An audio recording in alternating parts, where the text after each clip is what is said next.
बहुत बहुत स्वागत आप सबका। सब इंजीनियर का रिजल्ट आया, मेरे पास बहुत सारे बच्चे आए। कल एक आए हमारे पवन जी हैं, उनके साथ भी काफ़ी लोग थे। कुछ एक एई और जेई जो हैं संविदा में कर्म करने वाले, सागर से भी कुछ लोग आए थे।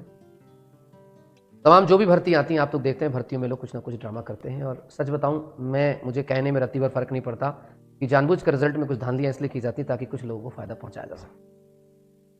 अभी आपने देखा, अभी जब सभी ने रिजल्ट आया तो उसमें 2-3 चीजें खामियां, पॉइंट बाय पॉइंट करना शुरू करूंगा। सबसे पहला साथियों, वीडियो में आगे बढ़ने से पहले मैं आपके लिए एमपी ग्रुप 2 सब ग्रुप 4 और पटवारी की तैयारी के लिए प्रैक्टिस सेट की एक बुक सजेस्ट करना चाहूंगा जो कि चक्षु प्रकाशन के द्वारा निकाली गई है। इस बुक में आपको 15 प्रैक्टिस सेट, 3 सॉल्व पेपर और 3000 बहुविकल्पीय प्रश्न उपलब्ध कराए गए हैं। इस बुक की खास बात यह है कि इसमें बहुविकल्पीय प्रश्नों को काफी डिटेल में समझाया गया है। तो पटवारी की बेहतरीन तैयारी के लिए आप चक्षु प्रकाशन की पटवारी स्टडी गाइड और प्रैक्टिस के लिए पटवारी प्रैक्टिस सेट की यह किताब मंगा सकते हैं। इन बुक का लिंक डिस्क्रिप्शन में दिया गया है, आप इसे अमेजोन या फ्लिपकार्ट से मंगा सकते हैं। सबसे पहला पॉइंट ये, एक ही व्यक्ति को आपने सभी जगह, कई जगहों पर आपने उसको बुला लिया।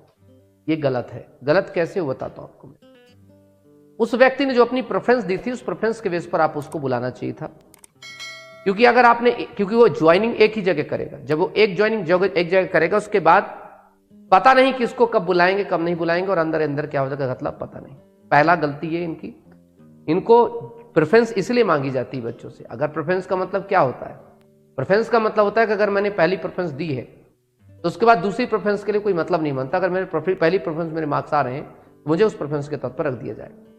उससे क्या होगा कि बाकी जो 3-4 जगह ऑक्यूपाई हो रही हैं वो कुछ ऐसे व्यक्ति को मिल जाएगी जो बेचारा वेटिंग में है, और ऐसे व्यक्ति को मिल जाएगा जो बेचारा फेल हो गया है या बेचारा नहीं आ पाया। क्यों? क्योंकि चूंकि बहुत ज्यादा वेटिंग थी तो वेटिंग से ही बाहर हो गया। ये सबसे बड़ी खामी जो डिपार्टमेंट की पकड़ में आ रही है। अगर व्यापम या कंट्रोलर या एग्जाम जो भी नियंत्रक मेरी वीडियो को देख पा रहे हैं तो आप लोग भी खुद सोचिए 5 मिनट के लिए कि आप लोग कर क्या रहे हैं। व्यापम का रिजल्ट देना चाह रहे हैं या व्यापम जो है रिजल्ट के साथ खेलना चाह रहा है बच्चों को इसके साथ। तो सबसे पहला जो आप लोग साथ जो गलत हुआ है वो ये है कि एक ही बच्चे को कई जगहों पर ऑप्ट कर दिया गया और समस्या आ रही है। पहला ऑप्शन। दूसरा, इनका सबसे बड़ा खतरनाक चीज है, बहुत सारे बच्चों को ऐसा लगा जब फॉर्म भर रहे थे, क्योंकि अक्सर अभी फॉर्म भर रहे हैं, कि संविदा का मतलब समझ नहीं पाए बच्चों ने। संविदा का मतलब होता है, सुनना, संविदा का मतलब होता है कि अगर आपने 5 साल सेवा की है संविदा के तौर पर तो वो आपके लिए 20% सीटें रिजर्व करके देता है सरकार।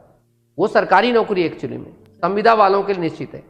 लेकिन बच्चों ने ये सोचा कि 80% भर्ती रेगुलर है, 20% भर्ती संविदा में, तुम संविदा चलो कोई बात नहीं, जब ये नहीं मिले संविदा में काम करने को मिलेगा। अब वो है। अब ऐसे बहुत सारे ऐसे छात्र जिनके मार्क्स बहुत अच्छे हैं और उन्होंने संविदा विकल्प चुन दिया है और उनके मार्क्स इतने हैं कि वह अपनी कैटेगरी में जो सामान्य भर्ती, जनरल भर्ती है, कॉमन भर्ती, उसमें अच्छे मार्क्स ला सकते हैं। तो उनके लिए क्या करना चाहिए? तो ऐसे कितने लोग हैं आप लोग मुझे बताइएगा। मुझे एक इस वीडियो के नीचे कमेंट कर दीजिएगा, नहीं तो मेरा नंबर है, आप नंबर देख कि ऐसे संविदा वाले बच्चे, संविदा मतलब ऐसे बच्चे जो संविदा उनके पास एक्सपीरियंस नहीं है लेकिन उन्होंने संविदा का विकल्प ओके कर दिया, जबकि उनके मार्क्स सामान्य जो कॉमन भर्ती है उससे ज्यादा कट ऑफ पे मार्क्स आ रहे हैं। आपके लिए जो उचित बन सकता है वो हम क्या कर सकते हैं वो करेंगे आपकी, ठीक है। तो आप सभी ऐसे तमाम लोग एक तो वीडियो के नीचे कमेंट कर सकते हैं और सभी जो सब इंजीनियर्स का रिजल्ट आया सब तक के वीडियो को भेज सकते हैं, पहुंचा सकते हैं कि चौहान एडवोकेट चौहान सर ने एक वीडियो बनाई है उसके आधार पर। तो आप लोग थोड़ा सा, आपको मैं कमेंट भी देख लूंगा और कमेंट्स के अलावा आप लोग चाहें तो मेरे पर्सनल नंबर पर रिजल्ट को बात भेज सकते हैं। सर हैंडीकैप्ड की बेटिंग नहीं थी, नहीं अभी मैं एक चर्चा कर रहा हूँ, ठीक है। तो दूसरा हमारा एक विषय है। तीसरा एक सबसे इंपॉर्टेंट जो इशूज है, तो आप लोग सब लोग भेज दीजिए कितने लोग हैं, क्योंकि इससे क्या हो गया कि बहुत सारे बच्चे ऐसे हैं जो कॉमन भर्ती वाले हैं जिनके पास योग्यता है और जो ऐसे भर्ती जो संविदा में है, दोनों बहुत बड़ा क्लैश हो रहा है। तीसरा, नॉर्मलाइजेशन का मुद्दा, एक बहुत बड़ा इश्यू मैं बार बार कहते आया हूं कि जिनका जो नॉर्मलाइजेशन पद्धति है वो बहुत खराब है। वो खराब इसलिए है, एक ही शिफ्ट के बच्चे का जब एक ही पेपर है तो एक ही पेपर में आप मार्क्स को बढ़ा घटा देते हैं, जो कि उचित नहीं है। मैं बैठा हूं पेपर देने, मेरे बगल वाला पेपर देने बैठा है, हम एक ही पेपर दे रहे हैं, तो मेरे नंबर बढ़ जाएंगे, उसके नंबर घट जाए, या उसके नंबर मेरे नंबर घट जाए, कैसे हो सकता है? हाँ, ये हो सकता है कि तुम दूसरी शिफ्ट में, मैं दूसरी शिफ्ट में। अब ये ऐसा क्यों हो रहा है इनके साथ? क्योंकि इन्होंने जो नियम लिया है वो गेट के फॉर्मूले से लिया है। गेट का जो एग्जाम्स वगैरह होते हैं वो नेगेटिव मार्किंग के साथ होते हैं, और जो इनका पेपर होता है नो नेगेटिव मार्किंग और ऑल दैट, तो आधा अधूरा हम ज्ञान जो होता है नष्ट कर देता है। ये 3 चीजें हैं, तो इनको लेकर के एक बकायदा बच्चे आए हैं और खास करके नॉलेसन को लेकर के चाहते हैं कि सर चौहान सर आप हमारी पैरवी करें, और इस नॉलेसन का जो फंडा है या कि इसको क्लियर कराया जाए पहला, या दूसरा ये जो मार्क्स हैं जो छुपाते हैं, एक तो कंप्यूटर वाला मार्क्स ये लोग छुपा लेते हैं। जब आप लोग एग्जाम देते हैं, लोग सबमिट मारते हैं, तो आप देखेंगे कि इनका जो मार्क्स होता है जो कंप्यूटर लोग नहीं बताते, ये आपको प्रोपोर्शनल मार्क्स बताते हैं और एक नॉलेसन मार्क्स बताते हैं। ये आपको कभी नहीं बताते कि बाकी चीज़। इनको जो नॉलेसन वाली प्रक्रिया है, एक्चुअली इनको खुद नहीं पता कि वो प्रक्रिया है कैसी चीज़, ठीक है। तो ये चीज़ दिमाग पर रखने का प्रयास करेंगे। पहला निवार, तो ये 3 मैटर्स को लेकर के एक चर्चा है। 3 मैटर को लेकर के काफ़ी बच्चे मेरे पास आए और उनका कहना है कि सर हमें न्याय दिलवाया जाए। तो मुझे लगा एक वीडियो बनानी चाहिए, समझाना चाहिए, आप लोगों को बताना चाहिए कि एक्चुअली में कौन कौन से क्लॉज और कौन कौन सी चीज़ें कहाँ पर गलत हुई है। तो जहाँ पर एक ही व्यक्ति को 2-2 3-3 जगह पोस्ट अलॉट की गई वो सही नहीं है। आपको ही पता है, आप कोई एक ही जॉब लोगे, 3 जगह नहीं कूदोगे, आप एक ही चीज़ लोगे। अब पीएससी का देखो, पीएससी इतने विभाग की ज्वाइनिंग कराता है, लेकिन उसमें रैंक आपके किसी एक ही चीज़ में आती है।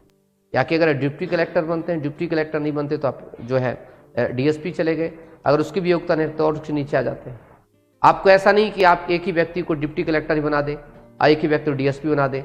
एक प्रक्रिया है, जो प्रक्रिया अपनाई जाती है, तो उस प्रक्रिया को ये अप्रोप्रिएट प्रक्रिया नहीं अपना पाए तो चीज़ नहीं वाकई। तो आप सभी जितने भी लोग हैं ऐसे संपर्क कर सकते हैं। तमाम चीज़ें मैं आप समझ गए होंगे, 3-4 चीज़ें जो बेसिक मुद्दे क्या हैं, क्या वो नॉलेसन को लेकर के हो जिसके मार्क्स एक ही में घट गए। बेचारा कोई कुछ लड़की आती हैं, बताती हैं सर 1 नंबर से ही हमें घटा दिया गया, बढ़ा दिया गया, 1 नंबर से हमें बाहर कर दिया, हम क्वालिफाई होते तो हम आगे होते। पहला। दूसरी प्रक्रिया इसमें आती है इनकी, जो एक ही व्यक्ति को 2-3 3-4 पद आप दे देते हैं, बाकी बच्चे क्या करेंगे, ठीक है। और तीसरा इनको जो सबसे मैटर है, जो डिपार्टमेंट्स के द्वारा जो अक्सर जो रूलिंग है उसको जो प्रॉपर फॉलो ना किया जाना। तो इसको लेकर के तमाम चीज़ें हैं, ज़्यादा करेंगे जो भी हो सकता है, ठीक है। क्योंकि जो व्यापम का जो पूरा का पूरा सिस्टम जो चल रहा है बहुत ही अजीब है। मतलब कोई भी इसकी भर्ती जो है बिना उसके निकल ही नहीं पाती है। तो या कि लोग जानबूझ के करते हैं या कि तमाम, खैर कोई भी बात हो, आप सजग रहिए, आप होशियार रहिए। आप अगर आपके अधिकार वायलेट होते हैं तो आप तुरंत अपने अधिकारों का मतलब तुरंत प्रयोग करो। इससे फर्क नहीं पड़ता है क्या हो क्या नहीं होगा, उसका क्या चीज़ है। कानून इसलिए है, देश कानून से चलता है, किसी के इमोशन से नहीं।